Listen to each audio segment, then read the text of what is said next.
as time flies by, you'll open up your eyes wide. You feel it's gonna go your way. Hey, hey, it's a brand new day. Hey, hey, hey. It's amazing how we get to meet different people on the Costa del Sol. I get many WhatsApps, too many WhatsApps. Sometimes I miss what's going on because there are just so many. But I saw one from an unrecognized number asking me if I'd invited them on the television. And I hadn't. I think it was one of the other Marbella TV channels. But now the contact has been made. Why not find out more? So a big welcome to Maria Luisa of Costa Lawyers to Marbella now. Hello, Maria Luisa. How lovely to meet you. Hi, very nice to meet you. Thank you for having me here today.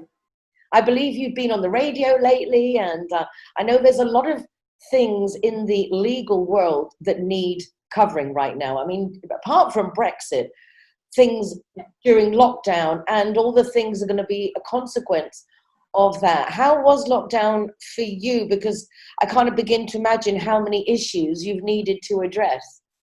Well, to start with, it was the first time, apart from, it seems, one day that we used the state of alarm in the past, since it was established in 1978 with our constitution. This was the first time the country went into that type of situation. So starting with that, the whole situation was completely unprecedented. And from the legislation point of view, it was very hectic, like many rules coming in every day, many interpretations also coming in every day from different angles. The people really didn't getting to know what was going on. And even among the professional, the legal professional, not being sure, it was a very difficult scenario to deal with and to be able to advise people correctly, actually.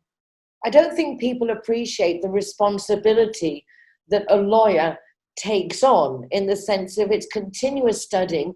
And in Spain, I don't think that I've heard of another country that changes law so frequently. It's like, well, the situation with the pandemic requested that, because as being a very new and unprecedented situation, law had to change with the changes. But what possibly is true, what you are also saying, that we change law with a lot of frequency.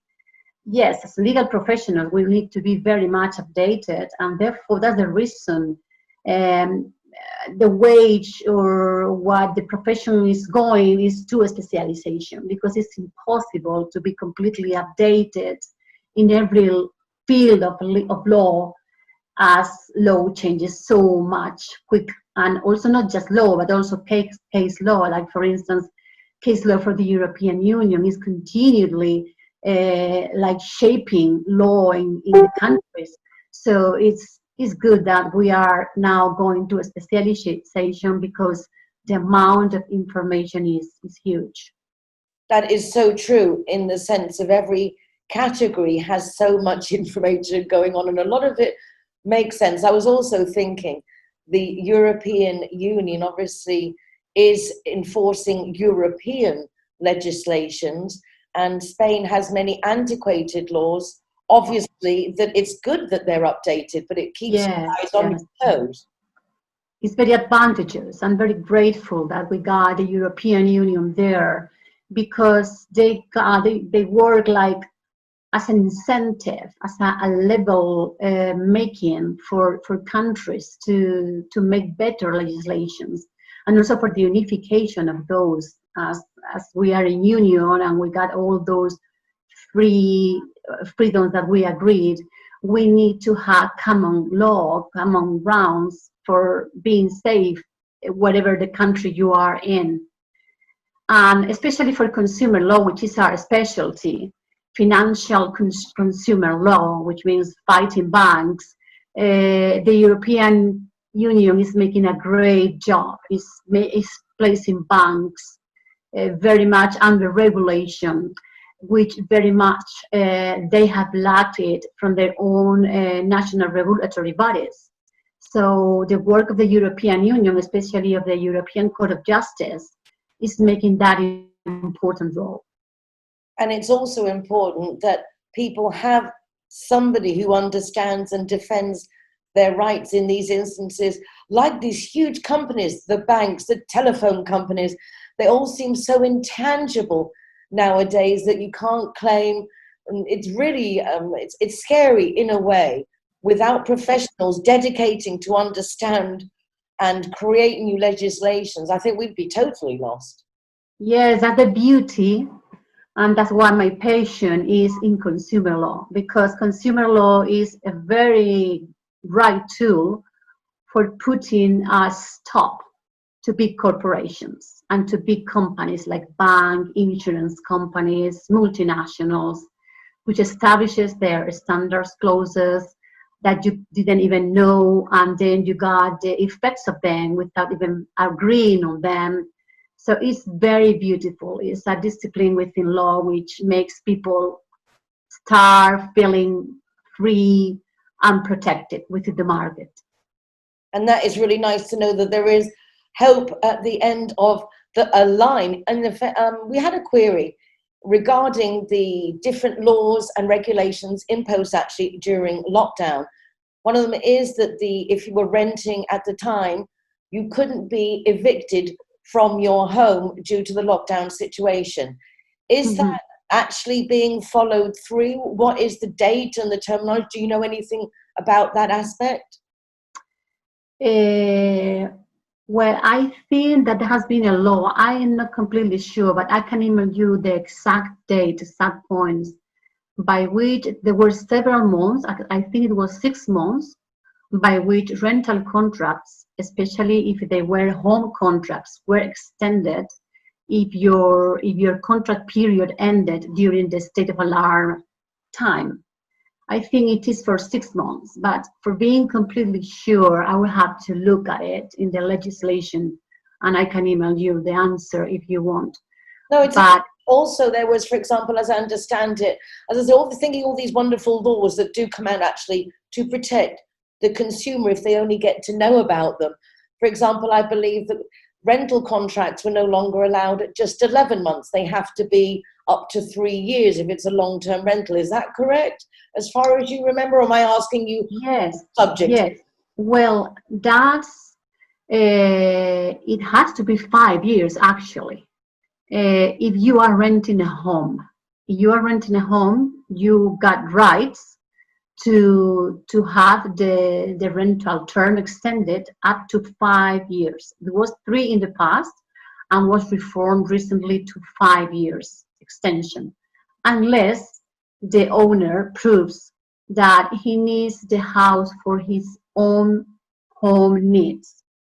And the ethos, the reason of this regulation is to protect the settlement that a home needs, like for the home owner or rented tenant to be sure that he is going able to stay there with his family for the minimal period of time to have an establishment.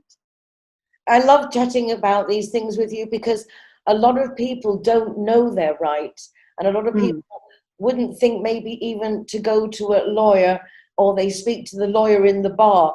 And it's nice to speak to someone who firstly puts the emphasis on, even for you, to keep updated with all the changes that are usually in everybody's favor. I know people say, oh, the law's changed.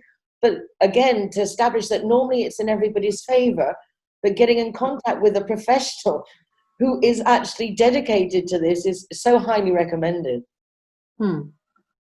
Yes, well, our vocation as a law firm has also been to educate people. We have been contributing in forums on the internet for more than 16 years now, educating people, educating English-speaking people in Spain to get to understand many things, because we saw very clearly from the beginning that you were very weak, if I can say, like dealing with legal stuff in a foreign country with a foreign language, in a foreign culture. So we spend lots of time educating, providing information, guiding people it's true that business came out of that, and it was a wonderful place to be known.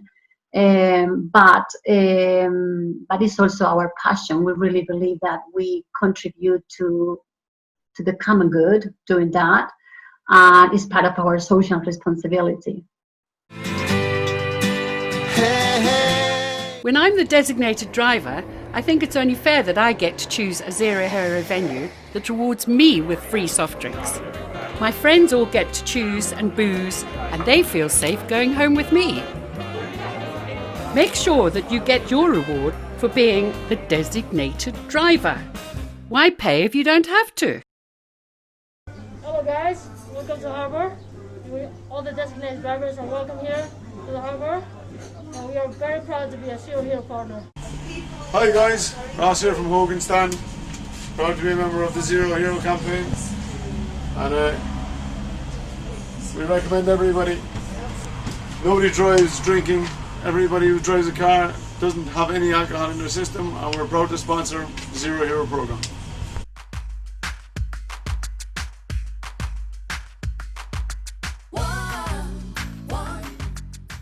Judy likes to consider herself a clever young woman, which is why she thought very carefully before choosing her insurance company.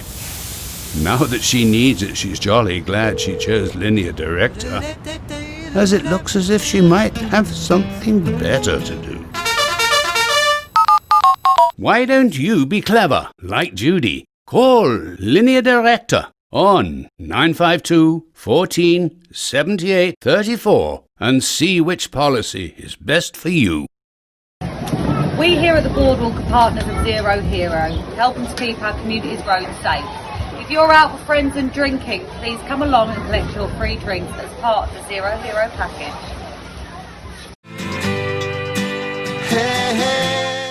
Well, that's wonderful to hear. What are the other things, Maria Luisa, that you feel you should point out as subjects that we should be aware of and get the proper guidance and advice on? Okay. Well, I think that regarding the Brexit card, the Brexit-friendly card, as people calls it, there is not much to be worried about. There is a lot of blah, blah, blah in forums, internet, websites, but it's very simple. What has changed since the beginning of July is that people who were registering for residency in Spain since then are not getting the green card, as it was called before, but an ITE card, which is like kind of like the DNI in Spain, which a photo card, with a photo, with a fingerprint, with a signature, instead of the old green card. Those people who already have been registered in Spain can still use the green card, but also have the option to apply for this TIE new card. However, just to get involved here with the British consul and embassy that we're in constant contact, it is not a necessity. And so we would really appeal to anyone who already has their residency, even if it's one of the green pieces of paper or whatever you have, as long as you are registered and you have your NIE and your residency, please don't apply for this TA, this ITE card, because there were people who do need it and they should go first, because otherwise the police just won't even be able to cope with the number of people. So I just wanted to point that out. That's true. What they're trying to say to you possibly is that they're trying to give preference to those who are not just registered before December, the end of December 2010, because those who are already registered, despite if they got the old green card that is completely valid, you keep all the rights for health care, for social security that you got as a resident in Spain. Well, the only thing that has changed is that people coming in will get directly the TIE card. They will not go through the green and then to the TIE.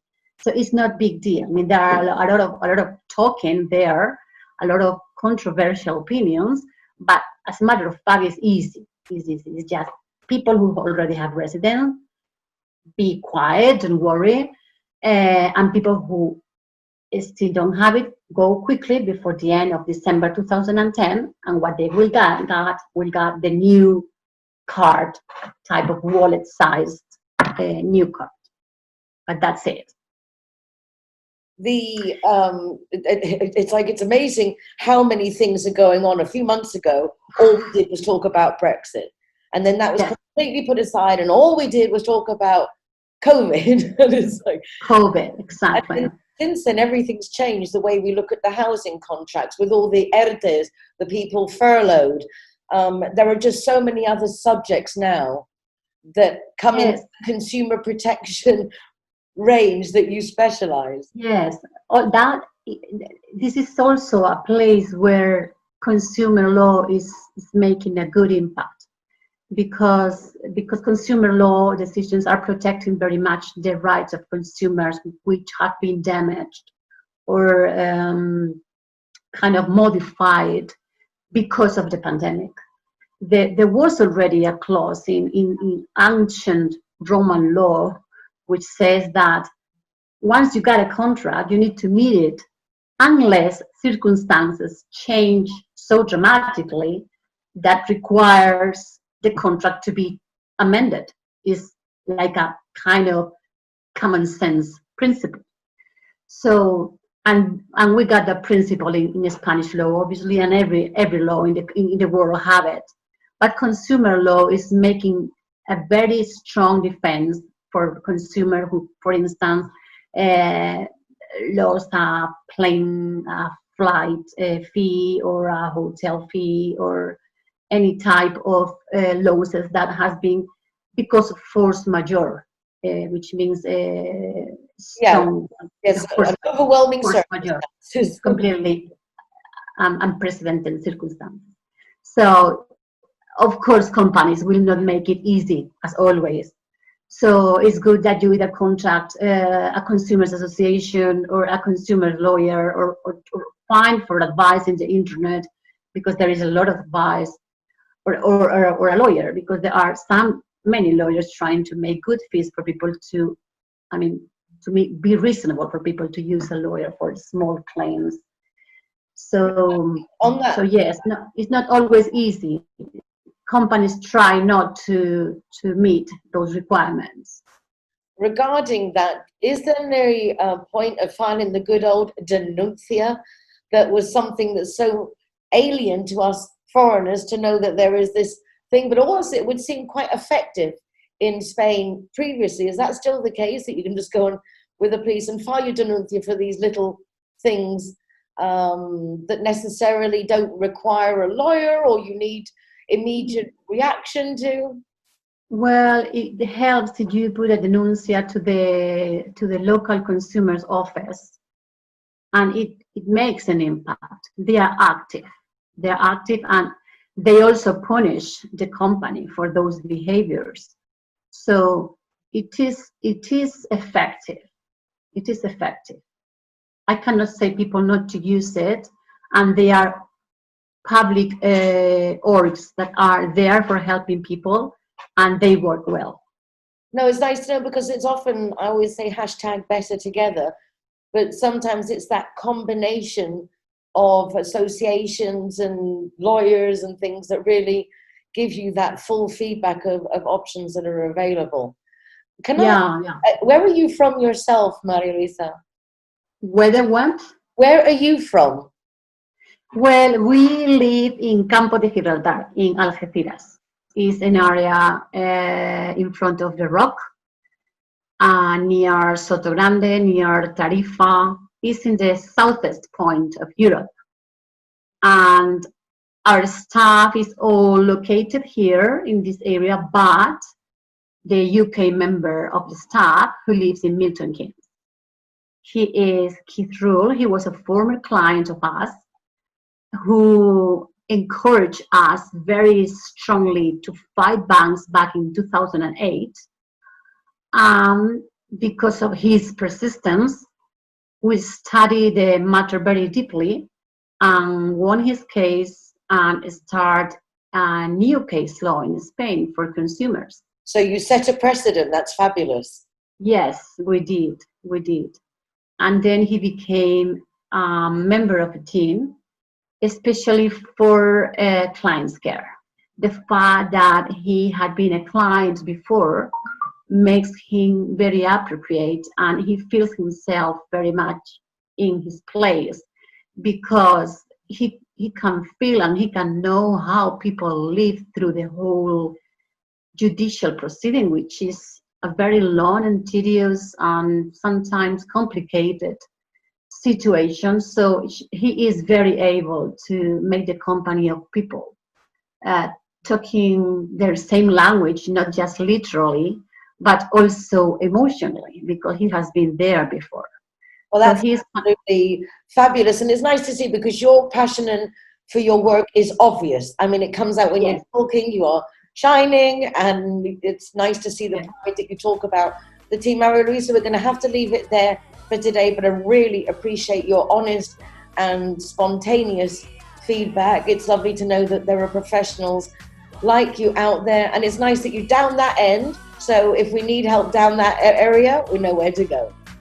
Of course. Thank you. My pleasure. Thank you so much. Thank you.